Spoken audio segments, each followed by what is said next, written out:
Welcome everyone! I'm Ati the Hero, and today what we will be looking at is the online-focused open-world interaction sports video game Steep, of course made by the one developer/publisher I support the most, bloody Ubisoft. If I ever get big, I have a feeling I'll be referred to as that one Ubisoft reviewer guy. Anyways, back on topic.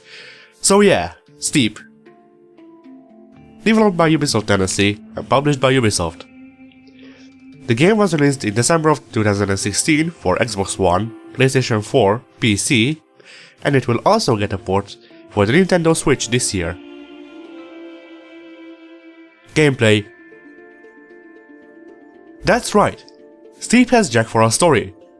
This kinda makes it worse for people like me in the long run, but I mean, most challenges feature some sort of story surrounding them. So while there's no overarching storylines, you do get told why you need to do things most of the time. But so, to actually start talking about the gameplay, the first thing you want to do is turn off the trick safety.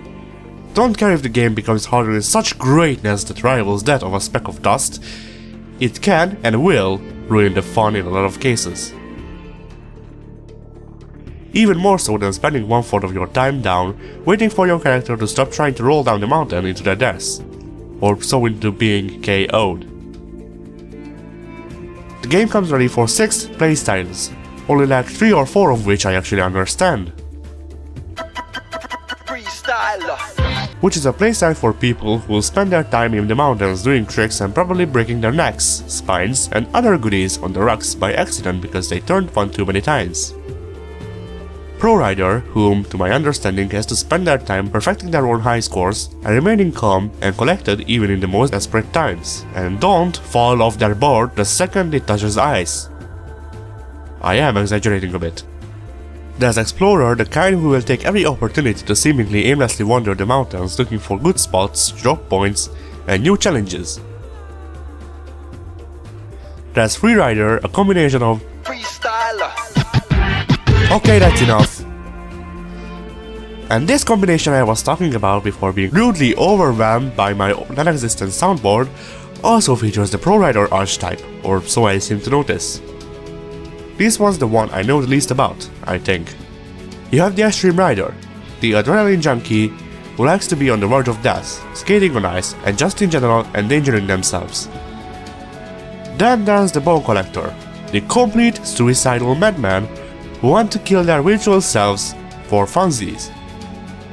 The gameplay is fun enough, I mean it's realistic and fun at the same time, though that doesn't mean that sometimes one doesn't ruin the other. With the right speed and timing you can get ridiculously big jumps.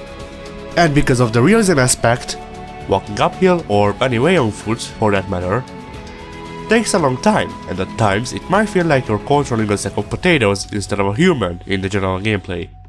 The game features customization. You can also view replays of your recent lines and have a good amount of power over how things look in the end through Director Mode.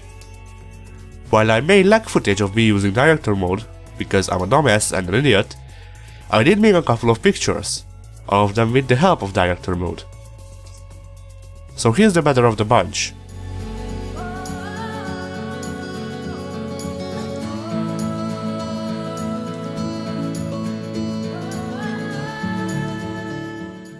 Graphics.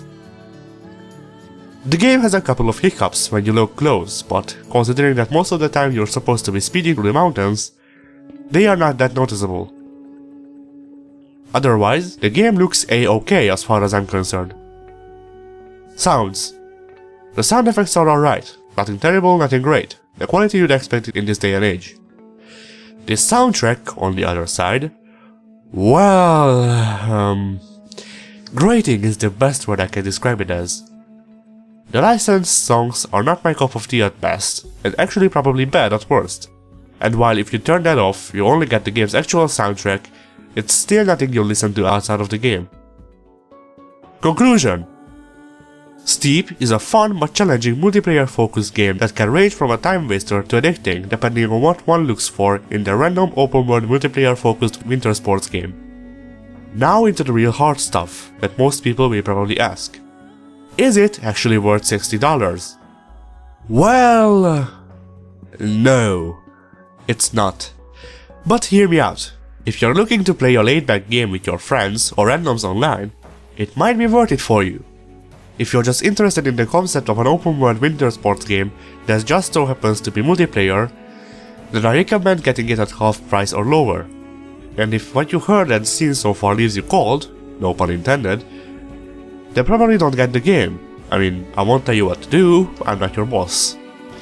But how does all this translate to points? Well, I believe Steve deserves 7 out of 10. I hope you enjoyed this video, and with that, goodbye.